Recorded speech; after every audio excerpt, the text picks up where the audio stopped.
Hello, everyone. Okay, we're recording. Hi. Hey, Mary now. All right. Hello, everybody. We are, let's see, I'm going to mute y'all real quick. Welcome to session 4 of Leverage Leadership 2.0. Today, we're going to discuss 5 and 6, which are around student and staff culture. Like Daisy said when she entered, these are kind of meaty chapters, and you probably have a lot of reflection as you read and delve into these. Emily's here today with me and will be co-facilitating. So use the chat box as you see fit, use your mic, and feel free to interrupt me anytime that you need to. So just a reminder, our norms that we set during session 1, respect for diverse perspectives, what happens in the group stays in the group. Nothing really risque has happened between, but maybe today's a different day. Engage and remain active and share the mic, reminding ourselves that there are multiple participants and to ensure that everyone is able to be heard if they choose to have something to say. So who would like to share for us what has lingered from previous sessions? We've met times before this meeting. What has stuck out to you? What have you revisited? What conversations are you having within your schools?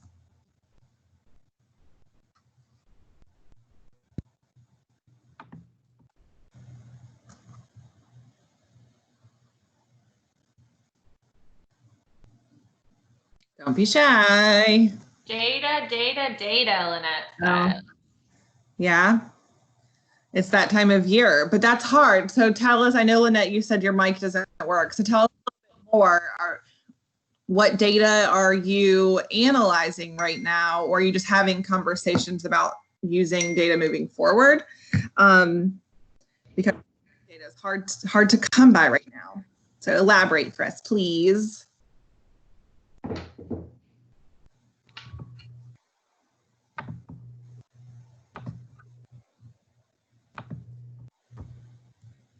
And while she's typing that, I've got a couple that say they're stuck in the waiting room, but I don't see them. So I'm going to try this link.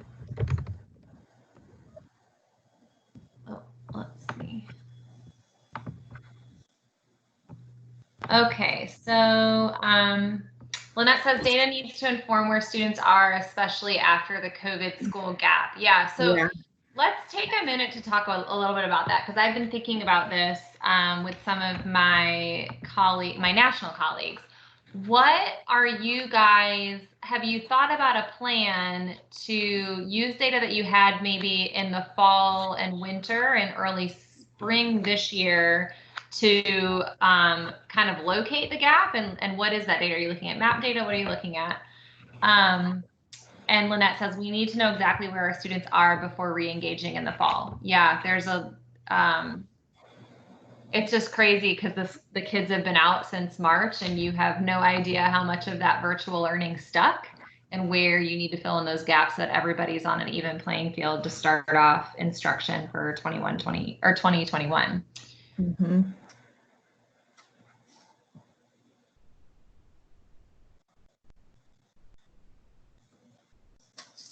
And there's probably some vertical, like having educators talk to before them to see, like, where did you leave off? Where do you feel like your students have had mastery versus before you left for COVID? What did you feel like you covered during COVID? Where do I need to start?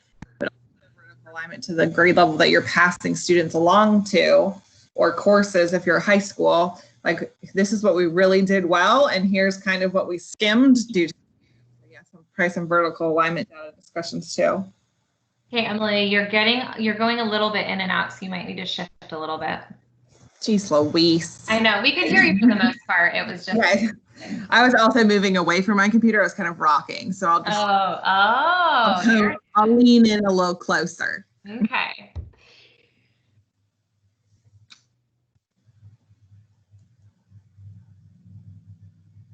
All right. All right, we're gonna keep moving. Okay. So before this session, I sent you on Thursday just a quick one question link for you to share your thoughts on this statement. I want to lead a school where students are blank. Here is the word cloud created from your submissions. So I'm going to give you just a quick 30 seconds to kind of review this. The words that are larger appeared more in your responses.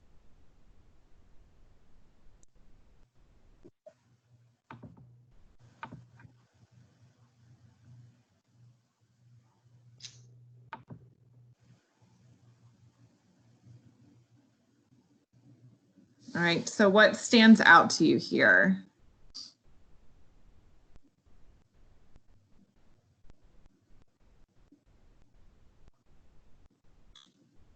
I see learning, a lot of engagement, a lot of themselves, which tells me that we're looking at each individual student for excitement. Like you want your children to come to your facility each day or log on to your virtual platform each day with some excitement. What else do you see from this word cloud?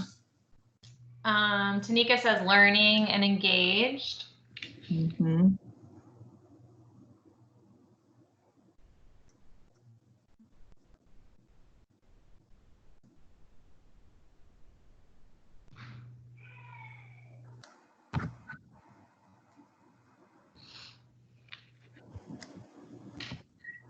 Yeah, these things are pretty cool. You could see learning would probably be bigger and engage would probably be even bigger.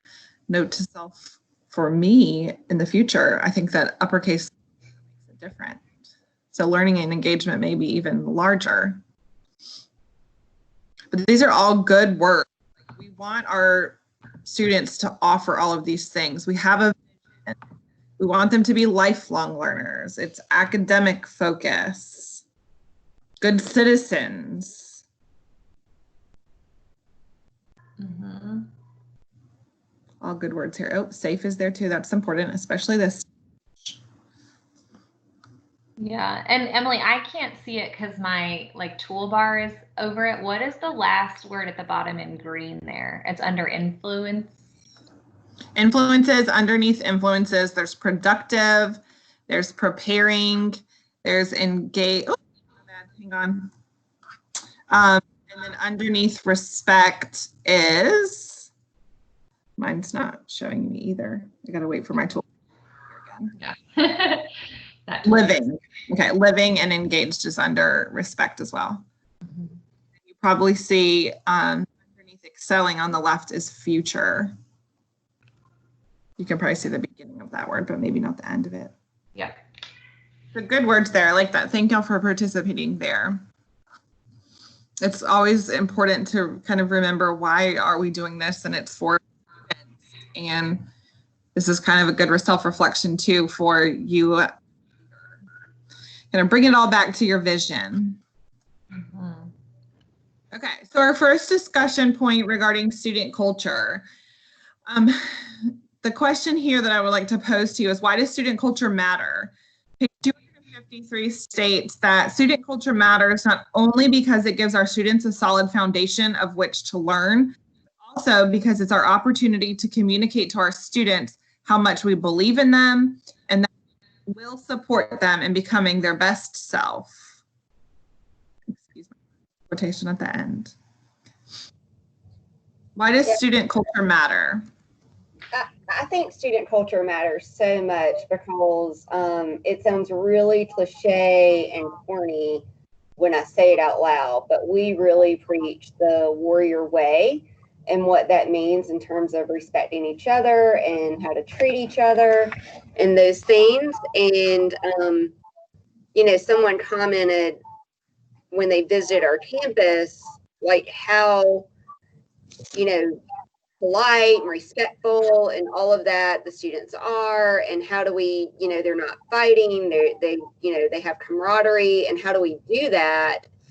And the only real explanation I have is that we like to not be that way would be anti what we espouse to them as far as what it means to be a warrior and be at our school. More than any one thing that we do that brings that about. And so I think that student culture, whether it's the drive for excellence and this expectation that you do homework or you whatever, that all comes from your student culture. You're saying about it, your kids and what they believe about themselves. Marianelle, your what you just said reminds me of the core idea on page 225, which is student culture is what you see, not what you hope for. So you're not only talking about what you expect and how you guys behave, but people are coming into your school and actually seeing that that's happening. Mm-hmm. Brandy says, in order for students to grow in areas such as oral communication and collaboration, student culture is important for learners to be able to feel comfortable enough to present, speak out, grow. Yeah, agreed. And then this also makes me think, like, what does it look like if you have a lack of student culture? Like if student culture does not exist, then what? Yeah. Hugh says, a positive and customized student culture creates a familial environment, gives purpose to why they're in school and the reason why they're being pushed to excel, collaborate, and work to their best ability. Lynette says culture is important because students need to develop an investment in themselves and those around them. And Patsy says student culture is what our students remember and appreciate long term, being safe, loved, or as one student put it, it's okay at YLA to do the right thing. I like that. Yeah, I like that a lot. All good things.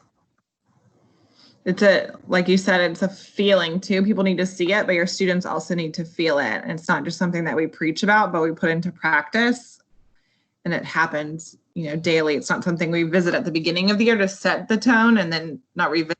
It's be something we carry throughout each school day. Mm-hmm. Any other thoughts on student culture and why it matters?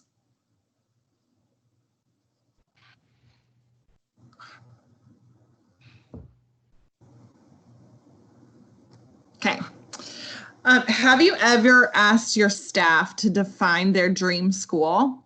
Let's just think about when I was reading this chapter. So page 226 says, when educators think about their dream school, they often describe what they want to see in the students, invest in their learning, curiosity, and high engagement. It's just as valuable to ask what you want to see in the adults in the building. So something to think about, like when your staff answers their dream school, they think about the actions of their students. But as a leader, what do you think of, to include the actions of your staff as well? So has anyone ever asked this? Yeah, that was just a real moment for me, because when we first started here, I came in after there was 5 years of a lot of shifts in leadership. And so, in one of my very first meetings with them, we went back to talk about what do we want the graduate of BPCHS to look like? What do we want them to be able to do? What do you want to see in them? But we've never really talked about that, about the adults in the building. And so that was just a really interesting perspective to me. Mm-hmm.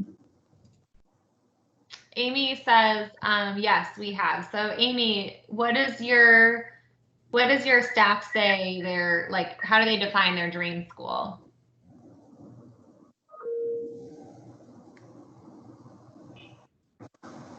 I think we do a lot of focus on social emotional well-being, and at Montessori there's a very descriptive definition of kind of how morning meetings are run, and so a lot of that is laid out for us as far as our school culture goes. And then a huge component of what we do is working on the restorative justice piece and our peace curriculum. So this all kind of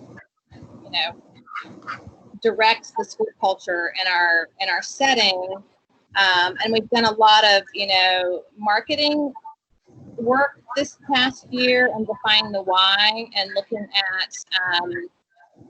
at what what we want to put out there and what we want to be as our focus when our parents describe how our school looks and our students describe what their school is about. So I think the culture piece is easier for us in a sense because we have that defined for us in a lot of ways. Yeah. The other thing I was thinking of too is if you have asked your staff this question and you've kind of polled like what is their dream school, do you then take some time to reflect and say, okay, here's what we already have in place and here's what we're doing well and here's some ideas that my staff had that I can work toward to make our school even more like their vision or like their dream and their, vision of the best of the best. So sometimes it's collecting the data and reading it is insightful, but then taking it another layer, like what actions can you put in place to mimic those dreams?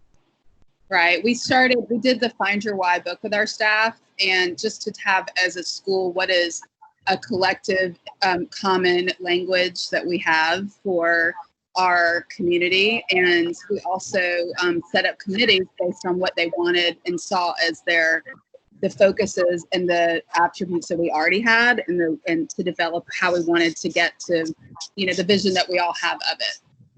Mm-hmm. Thank you for sharing.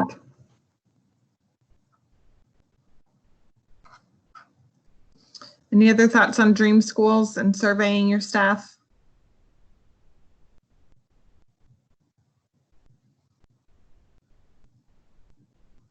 All right. So do you provide this? And then that'll make more sense once I reach the quote. Why would you, and would your staff like this? Is this something that your staff would like, and does it have a need? So page 269 says, create a detailed list of all teacher roles and responsibilities at the start of each year. Is this something that you provide your staff? Why would you provide this? And would your staff like this?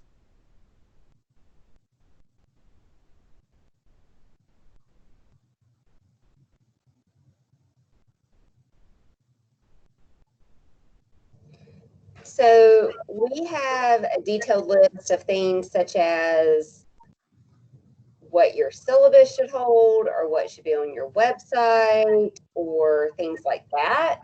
We review like all the big things on our beliefs on communication with parents and things of that nature. But beyond that, we don't do that. And I don't know how my staff would feel about that. Does anyone else do that?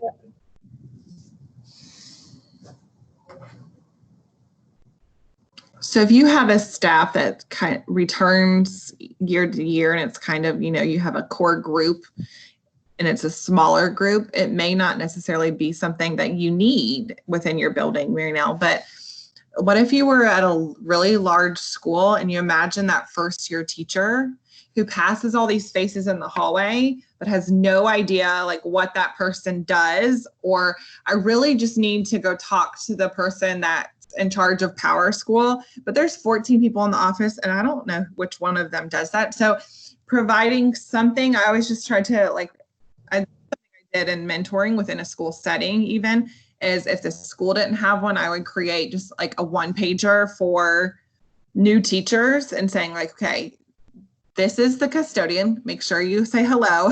Her favorite candy is this. This is, this is the science. If you need anything to do with STEM, this person is your expert. They have a doctorate in it, or this is like, they geek out about this stuff, or kind of those things that you know about your staff that new staff members may not know. But it also, if you outline in there from the leadership perspective, of like, this is your role and responsibility, then it sets a tone for the year of this is exactly what we're asking of you and we're not going to waver from it, so that it's kind of black and white and leaves out all the gray as far as staff responsibilities go. Yeah, so we have a new teacher handbook, which is really like a new to the school handbook, not for like a brand new teacher. I mean, it is for a brand new teacher, but it is like all the main office people and who does what with that and all that. And then we have we assign every first year teacher a mentor, but we assign a buddy teacher to any teacher new to our school. Mhm. Kind of the lowdown in the background about things. And then we do a new to our school once a quarter meeting over lunch, like a lunch and learn. We bring dessert and they bring in their lunch, and we actually go through like things that we might forget, or that like you might tell them in August that they don't pay attention to. For example, I know for the second quarter, we always remind them of like the Veterans Day Assembly, and this is how people dress at the Veterans Day Assembly and stuff like that. Mhm. It's more like when you talk about the teacher role and responsibility, where I'm lost a little bit. Like we have like, this is what's non-negotiable, like Brandy mentioned, like having the emergency folder ready, or having a syllabus, or contacting parents this much. I just feel like that kind of question is going beyond that. Yeah. Like if you Yeah. need to find the teacher role. I mean, So I just wonder how other people are doing that other than, hey, go teach your kids.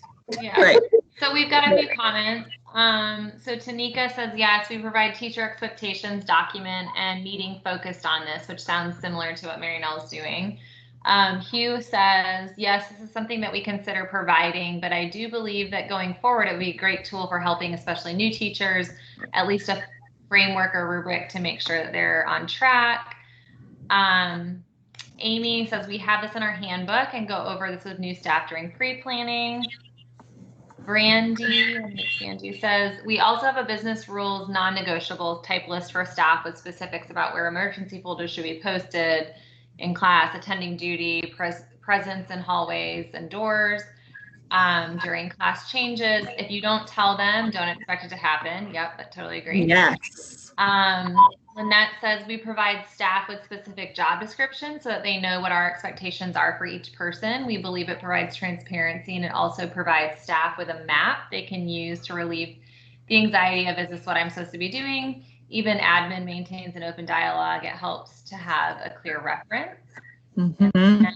And Hugh says, we also have a teacher handbook, but we also realize that it just got filed away and was not really adequately referred to. But we intend to make that more of a tool this year that teachers keep handy so that they know their continual responsibilities. For example, keeping track of student absences. Yeah. Right. I think one of the things I wanted to add, which is a little different than a school-based, but at the district office, this is something that we've implemented because there was a couple of years where we had staff turnover, and it just helped both you guys as schools and us as a district staff to have this roles and responsibilities chart where everybody, it's basically on, I think it's probably 2 pages now, but it just lists out the person's name, their contact information, and all of the different buckets that they touch. And it doesn't get into like the nitty gritty of, let's say, Emily Baker's job description, but it does list like she's doing adept and certification and GT and all of those buckets, so that if you had a question about one of those, you can just peek at that and know that you could go talk to Emily about one of those things. Yeah, and I think those handbooks like y'all are mentioning and your non-negotiables and setting that standard at the beginning is helping your staff culture, and that it, like some of you said, it alleviates the question, am I what I'm supposed to do? And if I revisit this often, it can kind of reset me on track if I've swayed in any way. Like how Lynette mentioned that it just brings transparency to everyone's role. Good. Any other thoughts about this, roles and responsibilities?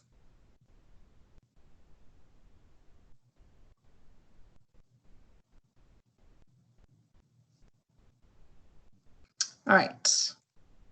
So what else stood out to you in chapters 5 and 6? Did anything lead you to a question? Any discussion points that you would like to pose to the group? Any quotes that stood out to you that were rather meaningful? Your turn to take over.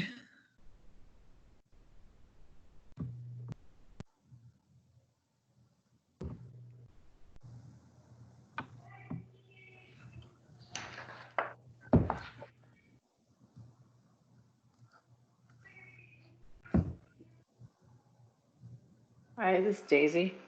Hey, Okay, Daisy. I know that it's a Monday, and I know I'm talking a lot, so somebody else needs to share. Come on, let's call you out, people. Daisy's taking over for you, Mary Nell. Go ahead, Daisy. Yeah, well, I It work helps me with to hear other Brandy people. Bozeman, who's on the call.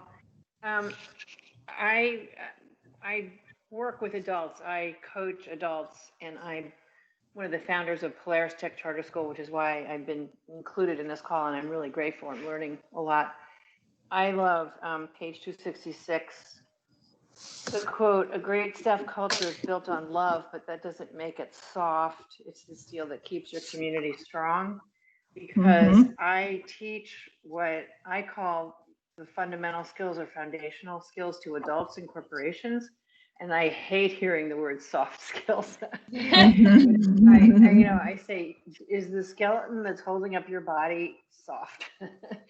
So for me, emotional intelligence, self-awareness, all of that is foundational and critical. And I just love that they're saying it doesn't make it soft. So anyway, I just wanted to add that in because I really like that. Yeah, thank you for sharing. Thank you. I don't know if anybody noticed on page 268, the core idea was hire for will more than skill. If your teachers believe in your mission and are hungry to learn, you can coach the rest. That as a former charter school teacher and now a charter school administrator, I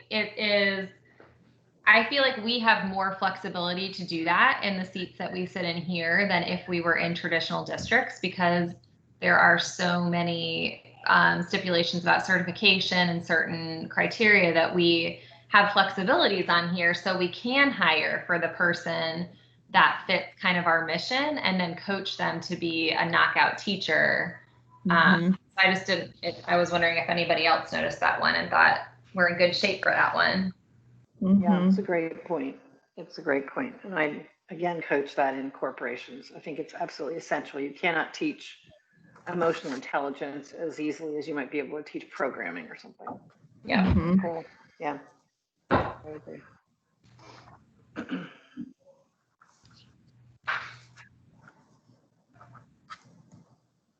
Anything else that stood out to y'all in chapter 5 or 6?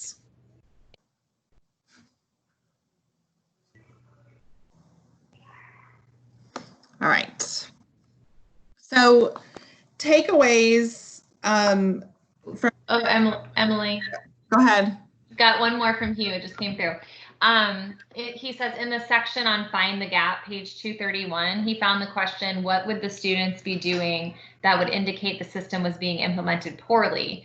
I think being able to perceive what's wrong is the only way to start making it right. Yeah, that's thought-provoking, for sure.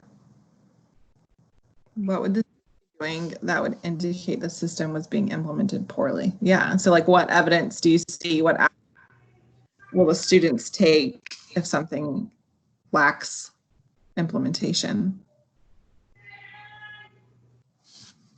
I like it. Thank you. Something to think about.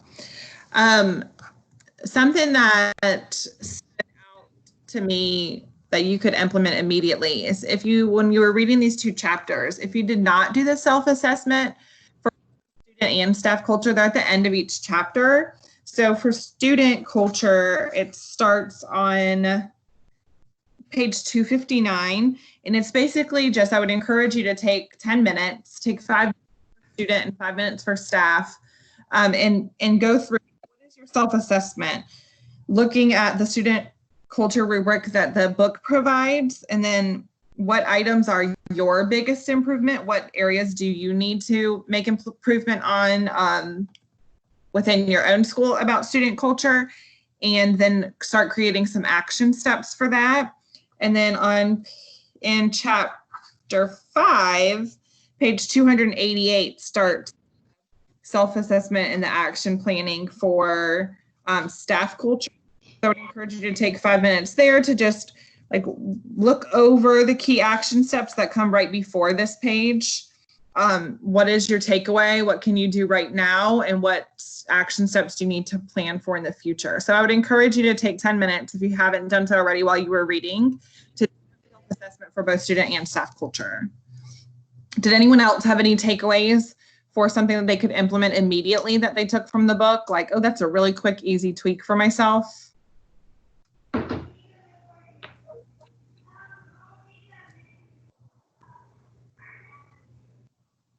Okay. What can you implement with the support of your staff? If you do not have a student culture rubric like the book talks about, that's something that you could create and implement alongside. And that's something that makes sense for you to do all on your own. You can maybe start a shell, but you would probably want your staff input on what that student culture rubric could look like. You may even want student input on that. So if you do not currently have a student culture rubric, that's something explore. And then planning for those action steps. Once you do that self-assessment and create those action steps, create a plan and begin to implement those. Is something that you can do with the support of your staff across time. Anything that stood out to you that you could implement 2 chapters with the support of your staff?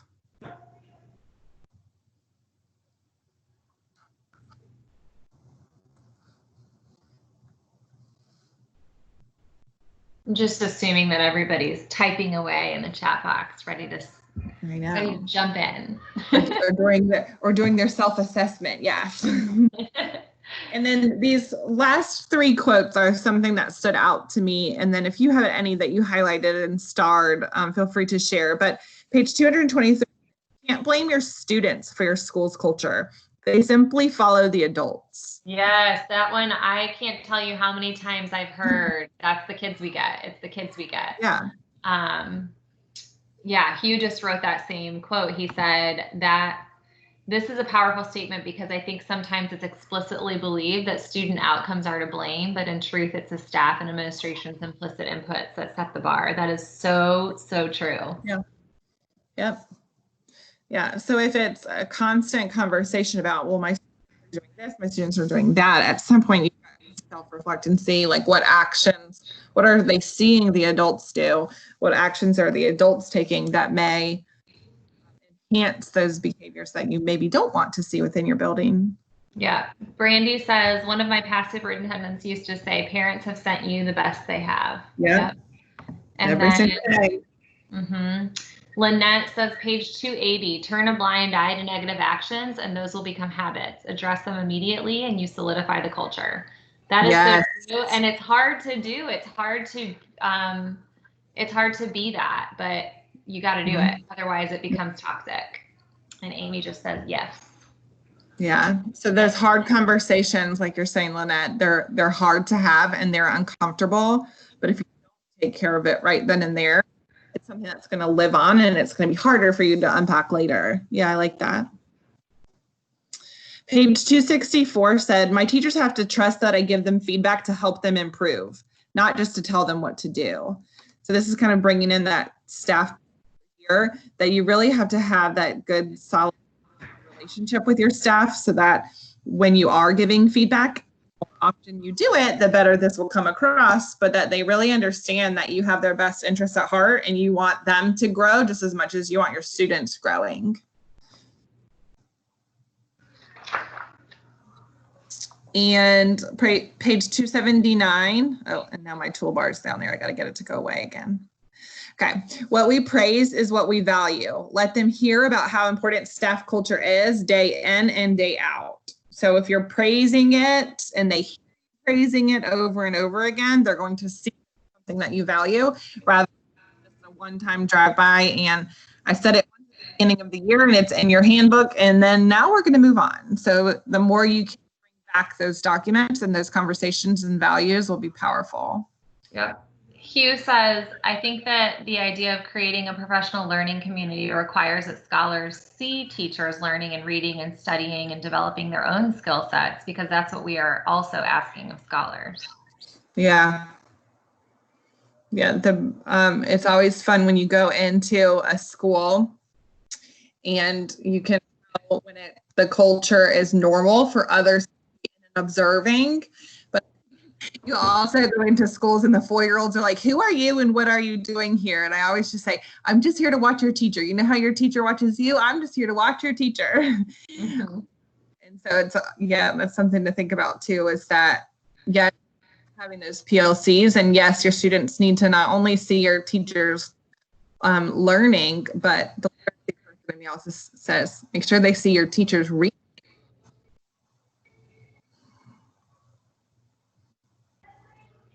What else from chapters 5 and 6 before we move on?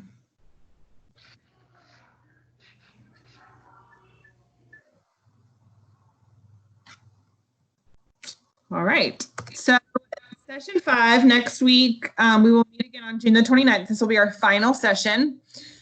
Pre-read is chapter 7 on managing school leadership teams, and chapter 8, finding the time. So they've saved the sacred time chapter for the you need more of.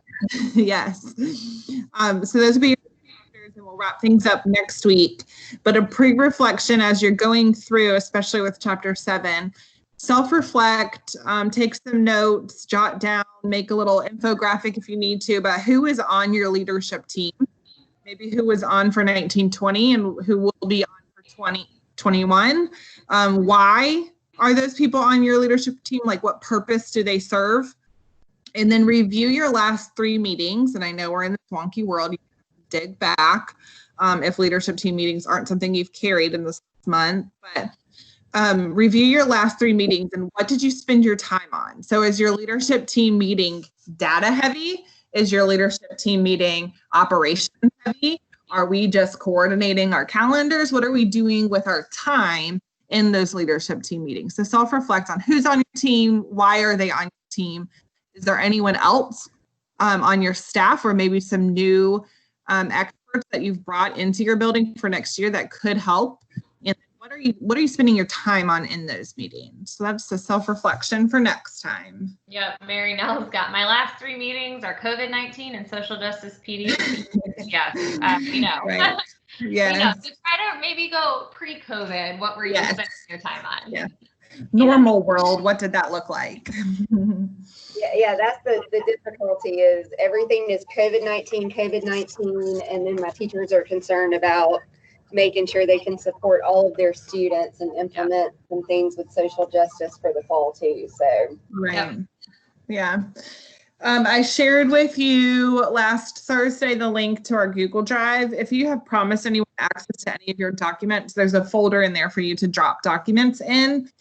And then I'll keep updating the slide decks there, and then the links to the recording. Once we have the link to the recording set and ready for this session, we'll also post it there for you, and so that this can live on past June the 29th next week. Yay. And if there is nothing else, we're set here. Emily and I will stick around if you need or want to have any conversations about anything, but we thank y'all for joining us and participating today. Thank you. You're welcome. Have a great week. You too.